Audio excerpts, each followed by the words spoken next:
Welcome everybody. It's really nice that we've got Chris Goodwin and Jonathan Galbraith with us this afternoon.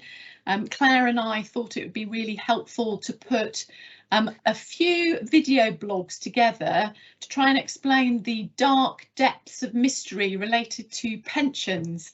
And so this is the first in a series of 3 blogs that we're putting together to answer some common questions we often get asked in our mediation meetings.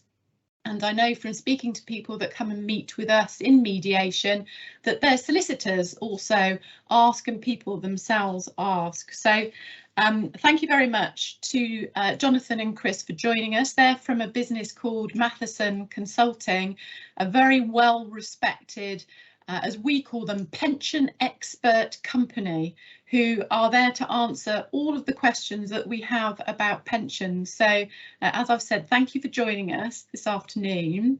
Let me launch straight in with some of the sort of terms that are bandied about regarding pensions. We regularly hear things like defined benefits, final salary schemes, DC schemes, CARE schemes. What does that all actually mean? Well, thanks, Rachel. Delighted to be here today. Very glad you've asked me that question.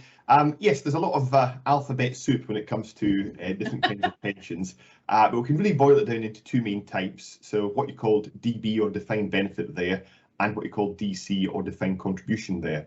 So a defined benefit pension scheme is one where the pension that's payable at retirement is set out explicitly. It's usually a function of years of service and the salary that the person has had either at retirement or while working. Defined contribution pensions, on the other hand, are a little bit more like a stocks and shares ISA, if you will. It's a pot into which the employee and the employer pay in money over the individual's working lifetime, and there's no explicit benefit promise at retirement. It's just there is the fund at retirement which the individual then has to use to provide pension benefits in a manner that he sees fit. So of those, then final salary is one of the forms of a defined benefit one. It's one where as the name suggests, the pension is based on the salary at retirement. CARE, career average revalued earnings, is a slightly newer version of this, where it relies on the average salary that the individual earned over his or her lifetime, but uprated for inflation. And then money purchase is effectively just another term for defined contribution. So I think that explains all the different terms there. Whistle stop tour. Well, we didn't start you with an easy question there, did we, Jonathan? Well, hopefully my one will be a bit easier. But quite often couples will come to mediation and I'll have asked them to get a cash equivalent transfer value or a CEV. Why, once we've got that, why do we need anything else? Claire, very good question. First of all, yes, we definitely need cash equivalent values, CEVs, but really they're just the starting point in all of this, because if we're looking to share a pension, we need to know what that actual pension is, when it might come into payment, how it might revalue in the period up to when it comes into payment, and then once it's in payment, how it increases. So the cash equivalent value is what the scheme places on that the value that the scheme places on that pension, but we need to know quite a bit more to be able to do pension sharing. Okay, thanks, Chris. And certainly when we're talking to people as well, we use this word offsetting, where maybe somebody wants to keep the house and someone's going to keep the pension, but why shouldn't they or couldn't they use that CEV value for that calculation if the house is worth, say, £400,000? Sorry, you don't feel that one, Chris? I'll fill this. Yeah, sorry, we're supposed to be taking these in order. But... That's fine. Whoever can come to answer it first is okay. I'll take this one. Well, the Med pension arrangements, we'd actually say the CEV is appropriate, particularly if it's like a defined contribution fund. Starting with a CEV may well be appropriate. However, you'd still need to make adjustments perhaps for tax and maybe for utility. When it comes to other pension schemes, though, the CEV is very much the value, say, a scheme's placed on a particular benefit. It may be quite different to the value we would place on it, or any one of the parties might place on it. So we would say, yes, you know, you've got to be careful, you've got to be using values which are on a like-for-like basis. So a CEV of a defined contribution fund may well be appropriate, but say the CEV a public sector scheme is placed on a defined benefit, that is in their own basic currency and may be very different from how we would value that benefit. So, I mean, on that point, those CEVs, is it important they're all valued on exactly the same day, and how sensitive will those results be for different dates? In short, I would say that it's not necessary for them all to be as at the same date. And if husband and wife have got lots of pension between them, it is going to be nigh on impossible to get them all at the same date. So defined contribution pensions, again, as I said before, that is effectively a fund value. It will probably be possible to get that, get a new valuation every day. If you like, the member can usually just go online and obtain such a valuation and share the document with the solicitor, so that's fine. It's the defined benefit pensions where the scheme actuary has to go away and perform a calculation of how much the scheme is prepared to pay out in exchange for the accrued rights within the scheme. There is only an entitlement to one free cash equivalent transfer value every 12 months for someone who is not yet retired, and there's no entitlement at all for a free one if the member has retired. And schemes can sometimes charge pretty hefty fees, sometimes in excess of £1,000, to perform that calculation where they do indeed make a charge. I certainly wouldn't suggest that it would be wise to incur those additional costs simply to update a CEV that is within 12 months of the date at which the report is being commissioned. How sensitive are the results? It has to be accepted that there's always an element of moving target syndrome. When we write our reports, there's always going to be a gap between then and when any pension sharing order is implemented. And it's just something that has to be accepted, that these things will, to put it bluntly, bob up and down a little bit. And so if we're working with couples who maybe want to exclude benefits after a certain date, I mean, let's pick 2017 just for the sake of a year. Can you get CEV values that go back to those sorts of dates? Sure, that's an interesting one. In general, it's difficult to get CVs at anything other than a current date. And when it comes to pension sharing, you can only use a current CEV rather than an historic one. There are better ways in which benefits can be excluded than relying on out-of-date CEVs. And I think certainly if we were ever asked to consider what were the benefits accrued before and after a certain date, we would be looking at, when it comes to defined contribution schemes, the contributions that were made. And when it comes to defined benefit schemes, we would typically look at the actual years of service rather than an historic figure. Thank you. So this one I think is for you, Chris. How do we deal with people retiring at different ages? Do we need lots of different calculations for different possible retirement dates? Are we asking you questions about what if they retire at 60, 62, 65, 67 and 70? What should we do, and how will that be taken into account? This is a question we're often asked, and it can be quite a controversial area. But I'll first of all say we can model people retiring at all sorts of different dates. I mean, our modelling is very flexible. That isn't the particular issue here. What's more, the issue is the understanding, it's the information that we then provide. So if we model people retiring at all sorts of different ages, are we picking up the particular terms of a pension scheme? Some pension schemes only allow pension to be payable from a certain age. Some pension schemes may enhance pensions if they're paid late, others don't. So we tend to say, yes, we can model people retiring at different ages, but the parties really need to have something meaningful there. So quite often we try to reduce the number of ages to those that really represent the particular benefits of both parties. Now, I know quite often, the parties will say, well, let's assume that everyone's going to retire at state pension age. And that actually is probably a good basis to start any sort of calculations from. But if someone's got a state pension age of, say, of 67, but they're in one, let's say, the old style NHS scheme that puts in the full benefits at age 60, then having them retire at age 67 may not make quite a bit of sense. One thing I would say is that if you have multiple ages, and particularly if you also then want to start considering appropriation periods, marital periods, cohabiting periods, all these things can multiply up. And I can remember my early days of doing these calculations.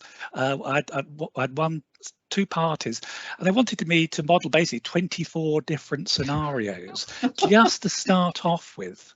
And it almost, when you start modeling 24 different scenarios just to start off with, you end up with all these different percentages, and you feel at the end of the day you're almost saying, well, we could just give you a list of numbers from 1 to 100.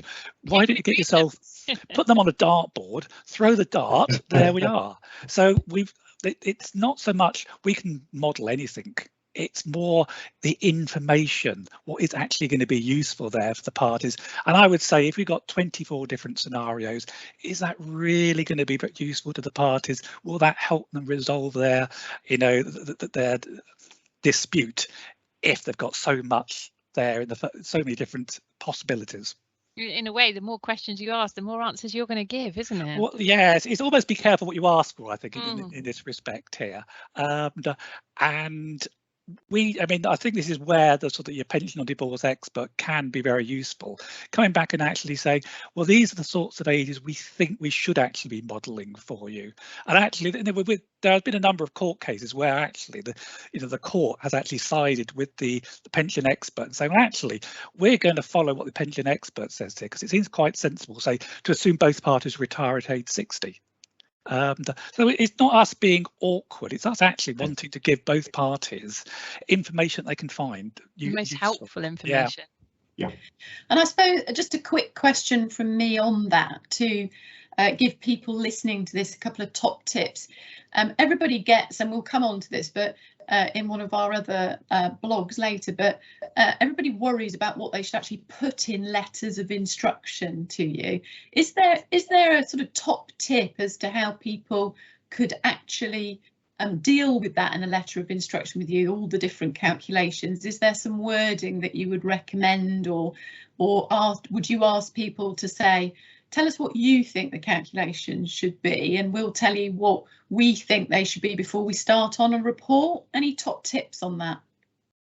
What I would recommend is looking at the report produced by the PAG, which in 2019, I think certainly for the solicitors, that gives you quite a few steers and the sort of questions that you should be asking the pension on divorce expert. I mean, it's quite a heavyweight report. I wouldn't necessarily recommend it, for any party to read, but certainly the PAG report from July 2019 can give you quite an interesting steer on the sort of questions you should be asking. I mean, to some extent, we have to be careful here, because it's almost like asking, marking your own homework. We want to be set questions by both parties. But hot tip is the PAG report. Another hot tip, if you can agree on some things in advance. Now, I appreciate in some cases these are very contentious areas and you can't agree in advance, but particularly if we've got multiple periods of if there's a disagreement on cohabitation date, but the disagreement's only a matter of a few months, well, why not just give us the one date to work with? Likewise, a date of separation. Now, I know in some cases wider issues make these contentious areas, but have us modelling all sorts of different things which could be reduced quite markedly if both parties could agree some of the basics, which I think, again, ultimately make the parties' life easier, because they won't have such a formidable report coming from us.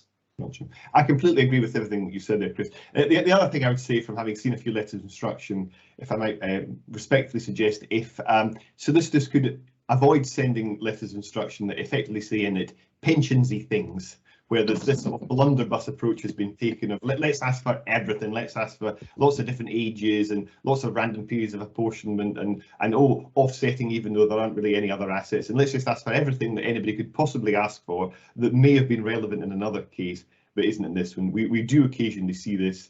We see letters of instruction that say, please assume the parties retire at 60 and they're both well up the 70s, for example, and stuff like that isn't entirely consistent with the benefits. I think anything that makes the instruction as straightforward as possible will mean the report can be written more quickly. It'll also reduce costs, and it will certainly make our jobs a lot easier. That's great. Thank you very much. Really helpful. People really love the top tips is the feedback we get from these blogs. So thank you for that. And then a final question for our first video blog, quite a topical one actually. When we are talking to people and say, well, it might be a while before we have a pension report, people say to us, well, hang on a minute, we've got the pension statements, we've got the up-to-date figures.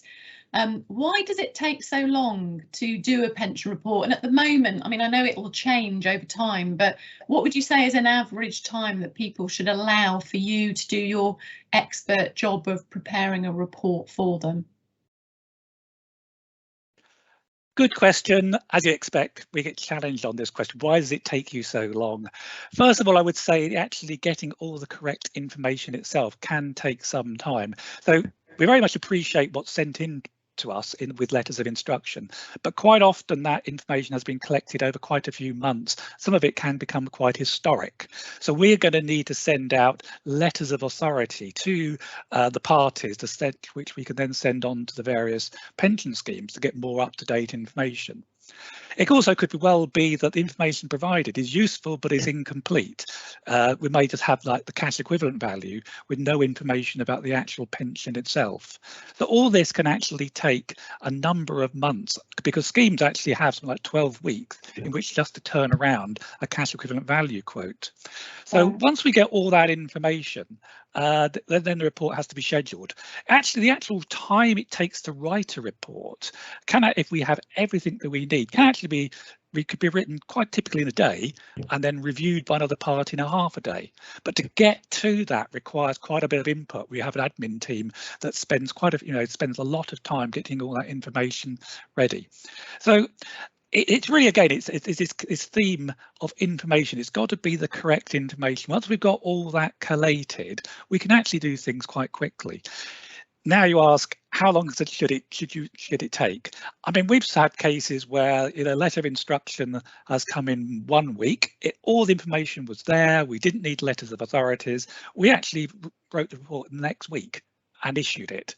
Other cases, it can go into absolutely months and months. And in particular, what we tend to find, and I think life is a bit like this, there's going to be some key information that's going to be absent. And I can recall cases recently where most of the information was available probably 6 months ago. But the one thing we wanted were the internal implementation terms offered by the scheme. And it took 6 months to get those out. 6 months, because the administrators said, well, we're going to have to go back to our actuaries for those. The information went to the actuaries, it then went back to administrators, it then came through to us, and 6 months had passed. So how long is a piece of string? At times we can turn things around in a matter of a few days if everything in there, but other time if that information isn't there, and then particular key information, we're not so pedantic that we have to go, cross all the T's and dot all the I's, but quite often we find something fairly key isn't available, and we have to wait until that becomes available. Thank you. Well, that's all the questions for our first video blog. There's some really helpful information in there for people, so thank you very much.